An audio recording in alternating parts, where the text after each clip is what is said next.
น้องน้ำฝนน้องน้ำฝน ฝนช่วงนี้นี่ใครลูกน้องเดียวนี่น้องฟ้าน้องเดียวน้ำฝนอุ้ยแข็งแรงเก่งหิวกันแล้วสิเนาะหิวกันแล้วเนาะหลวงปู่กำลังมาให้อาหารเนาะเดี๋ยวก็ลูกหลวงปู่กำลังให้อาหารอยู่กำลังเตรียมอาหารใส่ถ้วยอยู่ลูกกำลังเตรียมอาหารใส่ถ้วยอยู่ กำลังเตรียมอาหารใส่ถ้วยโอ้ย หิวจังเลยเอากินจุ๊บค่อยๆกินลูกค่อยๆกินลูก ค่อยๆกินไม่ต้องแย่งกันค่อยๆกินเนาะให้กินคนละถ้วยก็ไม่กินจะมาแย่งกินถ้วยเดียวกันเนี่ยชอบใช่ไหมลูกแย่งกันกินอร่อยดีใช่ไหมลูก ให้กันกินเนาะรักกันดีแล้วเนาะรักกันดีแข็งแรงและแข็งแรงกันหมดละสามเหมียวน้ำฝนน้ำฟ้าน้องเดียว กันเลยเดี๋ยวเนาะปู่ให้กินอยู่นี่ก่อนเนาะเดี๋ยวปู่ไปดูน้องเหมียวในบ้านก่อนเนาะทีนี้ปู่ปิดกรงให้น้องหนูกินกันที่นี่ก่อนเนาะเด้อกินให้ปิดอันนี้ก่อนเนาะกินให้เสร็จก่อนเนาะเดี๋ยวค่อยปู่ไปเก็บล้างเนาะเด้อกินก่อนเนาะจุ๊บเจ้าหนุ่มหล่อเท้าลายกินอาหาร กินอาหารเดี๋ยวกำลังจะได้ที่อยู่ใหม่ลูกเด้อตอนนี้กรงเล็กอยู่เนาะกรงกำลังจะมาใหม่แล้วเดี๋ยวได้อยู่ที่กรงกว้างขึ้นเนาะอันนี้ขอให้หนูอยู่นี่ไปก่อนนะลูกนะอดทนหน่อยนะลูกเด้ออยู่นี่ก่อนนะน่าจะพรุ่งนี้คงน่าจะมาแล้วมั้งเนาะน่าจะมาได้แล้วมั้ง นี่หนุ่มหล่ออยู่กับใครไม่ได้กวนกันกัดกันน้องกลัวเขาเป็นแผล กลัวจะรับบาดเจ็บก็เลยแยกออกมาอยู่ทางหากเนาะ น้องเมียวบ้านนี้ก็กินข้าวกันแล้วอิ่มแล้วก็ไม่ค่อยอ้อนแล้วเนาะอิ่มแล้วก็ไม่อ้อนแล้วเนาะไม่อ้อนแล้วถ้าหิวจะอ้อนเงี้ย นี่แล้วก็ไม่อ้อนแล้วเนาะอันนี้กรงนี้ไม่ได้ล็อกประตูนะเขาเข้าออกได้ อันนี้ไว้สำหรับเหมียวที่ชอบอยู่อิสระเขาเข้าออกประตูนี้ได้นะแต่ถ้ามีแบบนี้ไว้หลายๆกรงก็จะดีแต่ตอนนี้เนื่องจากกรงเรามีน้อยก็ดูแบบนี้เนาะหิวข้าวอิ่มข้าวแล้วก็นั่งเล่นกันแล้วเนาะไม่กวนแล้วอันนี้นอนท่าไหนนี่เนาะ นอนคล่อมตรงนี้เลยนะนอนคล่อมตรงนี้เลยเต็มที่เลยสบายใจแล้วเนาะอันนี้ได้ไม้มาปูใหม่กว้างขึ้นเนาะช่วงก่อนนั้นมันแคบตอนนี้ปูใหม่กว้างขึ้นแล้วอยู่กันดีๆนะลูกนะแข็งแรงนะแข็งแรงนี่พาเขามาเยี่ยมน้องเหมียวเขาอ้อนอยากจะเล่นอยากจะให้หลวงปู่อุ้มไปขึ้นหลวงปู่เจ็บเลยขึ้นอกหลวงปู่ขึ้นไหล่หลวงปู่เจ็บเลยอยากให้อุ้มอยากให้เล่นด้วยนะอยากให้อุ้มอยากให้เล่นด้วยอยากขี้อ้อนกันนะไม่อยากขี้อ้อนกันนะเนาะขี้อ้อนกันไหมลูกขี้อ้อนกันไหมแข็งแรงเนาะแข็งแรงโตแล้วนี่จะอ้อนเหมือนกันให้หลวงปู่อุ้มเนี่ยให้หลวงปู่อุ้มเนี่ย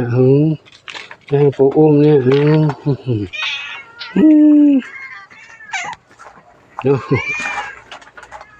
อยู่ด้วยกันเนาะอยู่ดีมีความสุขลูกนะอยู่ดีมีความสุขถ้ามีโอกาสก็จะขยายไปให้เขาได้มีพื้นที่ได้วิ่งเล่นกว้างกว่านี้สักหน่อยเนาะเดี๋ยวปู่เรานับในนี้ที่เรานับดูก่อนนะนับเฉพาะในกรงนี้เท่าไหร่ลูก1 2 3 4 5 6 7 8 9แล้ว10 11 12 13 14 15 16 17 18 19 20 21 22 23 24 25 26 27 28แล้ว29 30 31 32 33 34 35 36อยู่ในนี้36เหมียวนี่36เหมียวเนาะกินอาหารแล้วนะกินแล้วก็พักผ่อนแล้วนะอันนี้36เหมียวถ้าอยู่แบ่งออกไปสัก16ก็ดีเนาะอยู่ที่ทั้ง20บ้านขนาดนี้ถ้าอยู่อย่างบ้านละ20ก็คงจะพอดีนะแต่หลวงปู่ยังไม่มีทุนทรัพย์ที่จะสร้างได้เนาะอยู่ดีไปก่อนลูกเนอะ อยู่ในนี้36แล้วนอกนี้1 37เดี๋ยวพูดนับก่อนเนาะ37 38 39 40 41 42 43 44 45น้องข้างในนู้นอีก2 16 47 48 49แล้วแม่ลูก5อีก6 49 55แล้วนะตรงนี้รวมนี้55แล้วมาบ้านนี้อีกอันนี้56 57 58 59 60น้องพี่เชนมาออกมาข้างนอกได้แล้วนะ60แล้วนะ61 62 63 64 65 66 67 68 69นอนกระดิกเลย69แล้ว70 71 72 73 74 75 76 77 78ไหนอีกลูก78แล้ว79ตรงนี้79แล้วไหนอีกลูก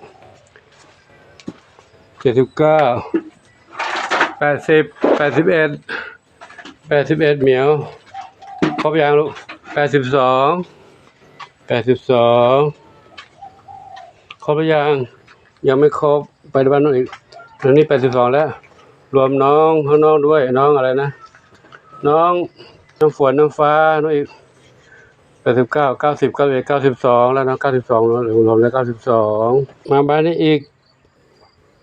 ที่แล้วมี7ตอนนี้เหลือ6แล้วจากไปอีก1นะเมื่อกี้92แล้ว92อีก6ตัวเป็น98ทั้งหมดสมาชิกเหมียววัดพงชัยมี98เหมียว98เหมียวครับ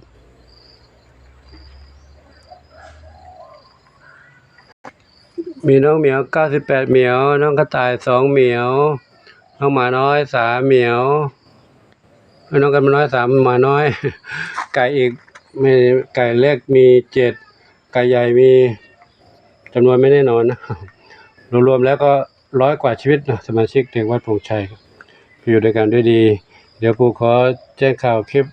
ท้ายคลิปนี้เนาะน้องเหมียวชุด7ชีวิตนี้จากไป1นะเ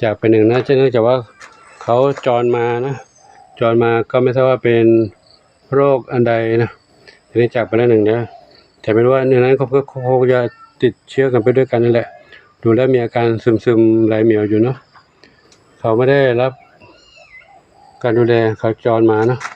อยู่ตรงนี้1เหมียวนี้ก็เริ่มมีซึมๆเป็นกินน้ำลูกกินน้ำเนาะกินน้ำกินยาลูกเนาะปู่ก็ไม่ทราบว่าเป็นโรคอะไรก็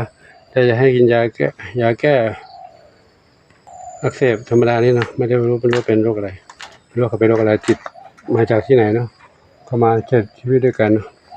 ตอนนี้จากไป1เหมียวแล้วเนาะขอหนูไปดีลูกเด้อชานี้ได้มาเจอหลวงปู่อีกไม่นานนี้เองเนาะไม่กี่วันนี้เนาะจากไปแล้วเนาะขอหนูไปดีนะสู่ภพภูมิที่ดีลูกเด้ออันนี้จาวัตสังขาราอุปาทวายธรรมิโนอุปชิตวานิรุชันติเตสังอุปสโมสุโคชานี้หมดกรรมแล้วขอหนูไปดีลูกนะไปดีมีสุขลูกเด้อเกิดที่ใหม่สู่ภพภูมิที่ดีนะหนูนะครับส่วนน้องเหมียวที่อยู่นี่ก็ให้อยู่รอดปลอดภัยลูกเด้ออยู่ปลอดจากโรคภัยทั้งหลายลูกนะขออยู่ดีมีสุขลูกนะอยู่ดีมีสุขเด้อเจ้ามาน้อยน้ำตาลขาวดีใจหลวงปู่ยังไม่มีเวลาพาหนูไปออกไปเดินเล่นข้างนอกลูกนะตะปูเอาของเล่นมาให้กินเล่นเนาะนี่มีของเล่นมาให้กินเล่นคนละแท่งคนละแท่งเด้อแค่เหงาเนาะแค่เหงาปากเนาะเคี้ยวเล่นข้าไปแล้วข้าไปเคี้ยวเล่นเลยจุ๊บเอา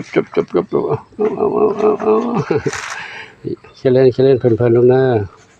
กินคนละอันเคี้ยวเล่นกบแล้วลูกเด้อแค่เหงาลูกนะ